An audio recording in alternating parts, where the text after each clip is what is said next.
Hello students, myself Dr. Suhas Kumar Dwivedi, your accounts teacher.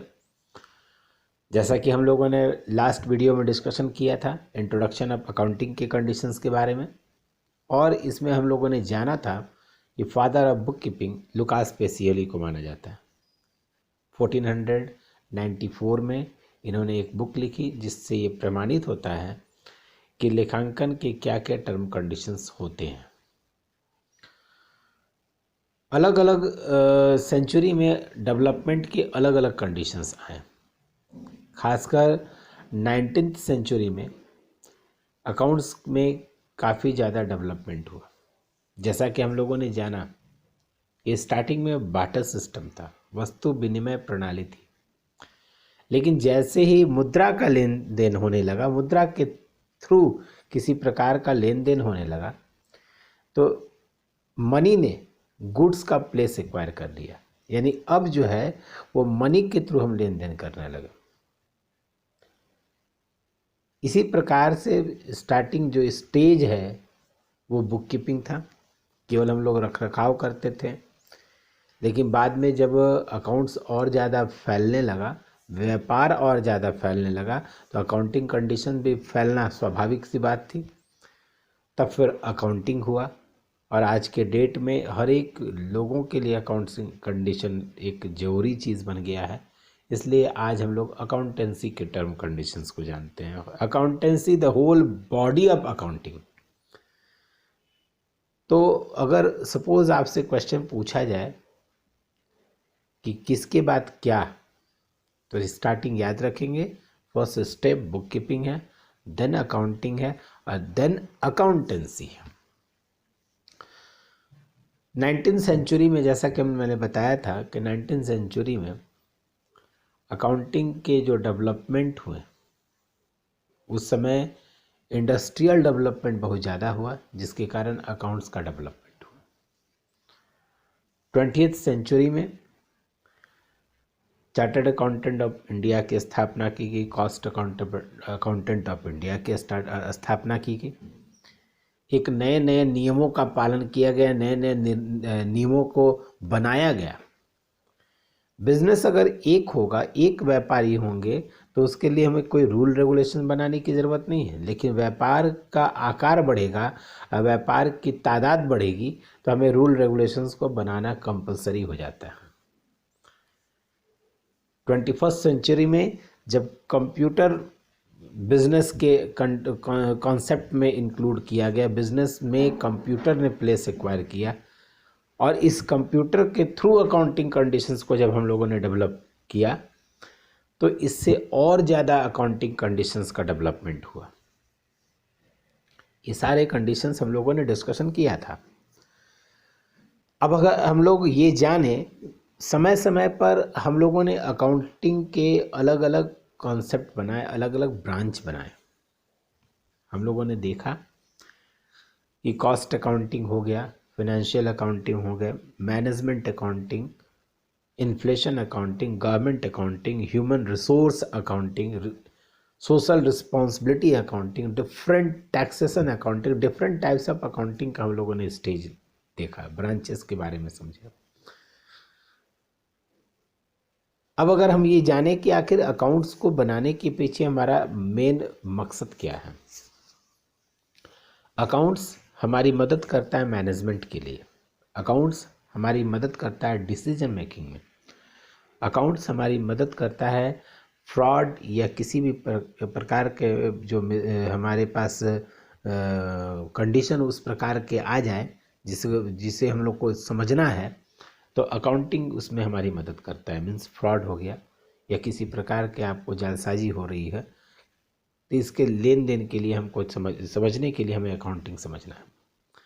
हम अगर किसी से लोन लेना चाहते हैं, बैंक से हो गया, फिनेंशियल इंस्टीट्यूशन से, तो अकाउंट्स हमको उस लोन को प्रोवाइड करने में हमारी मदद करती है। मीन्स डिफरेंट तरीके से अकाउंट्स हमारी मदद करता है। और एक बिजनेस के लिए, बिजनेस प्रॉफिट कमा रहा है या नहीं कमा रहा है, ये जानने के लिए हमें अकाउंट्स की ही मदद लेनी पड़ती है। बिजनेस स्टार्ट करने के लिए हमें सबसे पहले प्लानिंग करनी पड़ती है। हम एक प्रॉपर प्लानिंग करते हैं, तब जाके बिजनेस स्टार्ट होता है। और बिजनेस में प्रॉफिट हो रहा है या लॉस हो रहा है, ये जानने के लिए हमें अकाउंटिंग प्रोसेस को डेवलप करना पड़ता है। तो हमेशा बार बार मैं यही कहूँगा कि accounting is the language of business. व्यापार अगर आप कर रहे हो तो बिजनेस अकाउंट्स के कंडीशंस को समझना होगा, और अकाउंट्स के कंडीशंस तभी होंगे जब बिजनेस के कंडीशंस हों। तो डिफरेंट कंडीशंस हम लोगों ने जाना इसके बारे में, क्या होता है अकाउंटिंग, इसके क्या सिस्टम होते हैं, ये हम लोगों ने जाना। ध्यान रखेंगे अकाउंट्स आर्ट्स और एज वेल एज साइंस दोनों है। अकाउंटिंग कंडीशंस एक सिस्टमेटिक वे में चीज़ों को प्रिटेंड करता है, एक सिस्टमेटिक चीज़ों वे में आपको सिस्टम को अपडेट करता है, उसको फॉलो करता है, और इसको ईजिली बनाता है लोगों के पास जाने के लिए, लोगों से को इससे समझने के लिए।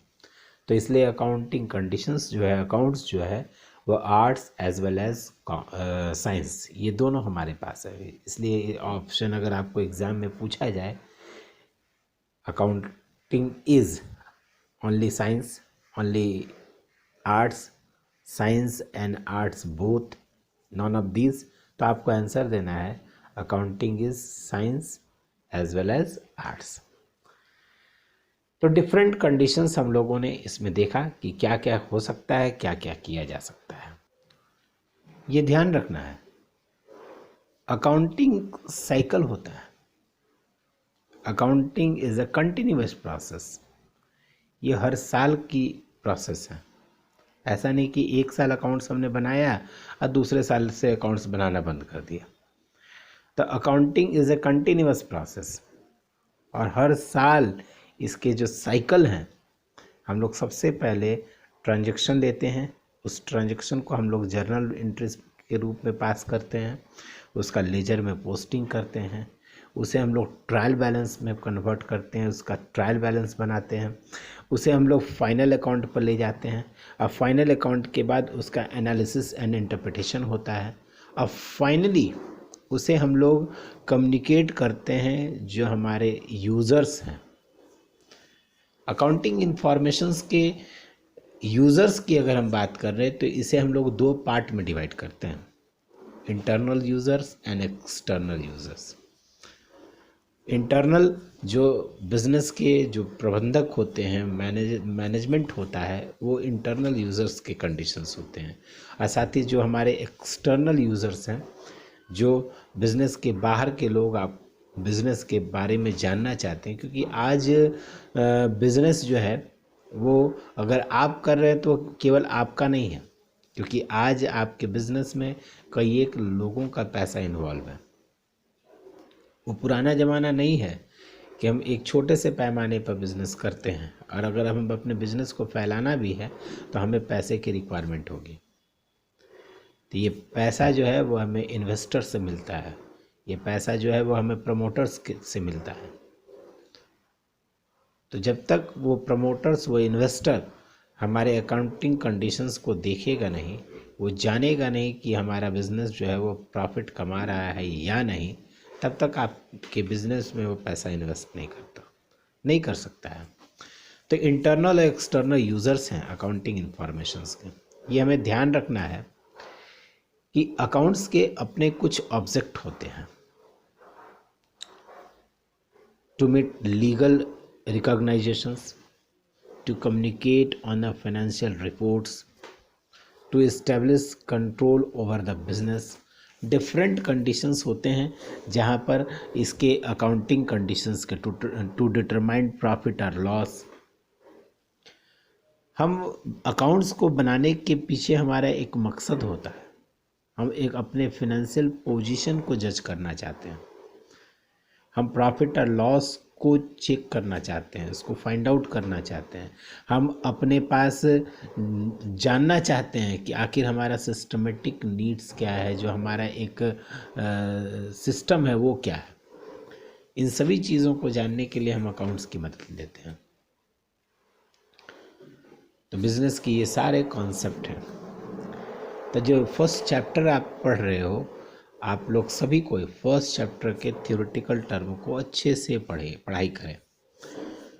ऑब्जेक्टिव ये ध्यान रखेंगे, 100 मार्क्स के जो एग्ज़ाम होंगे वो पूरी तरीके से ऑप्शनल है, मीन्स ऑब्जेक्टिव बेस्ड क्वेश्चंस है। Optional means objective based question, multiple choice question. और इस मल्टीपल चॉइस क्वेश्चन में आपके पास ऑप्शंस दिए होंगे, तो जब तक आप डेप्थ में नहीं पढ़ेंगे तब तक आप उसका आंसर नहीं दे पाइएगा। तो काइंडली आप सभी को लाइन बाय लाइन एक एक पॉइंट को पढ़ें और समझें कि क्या है।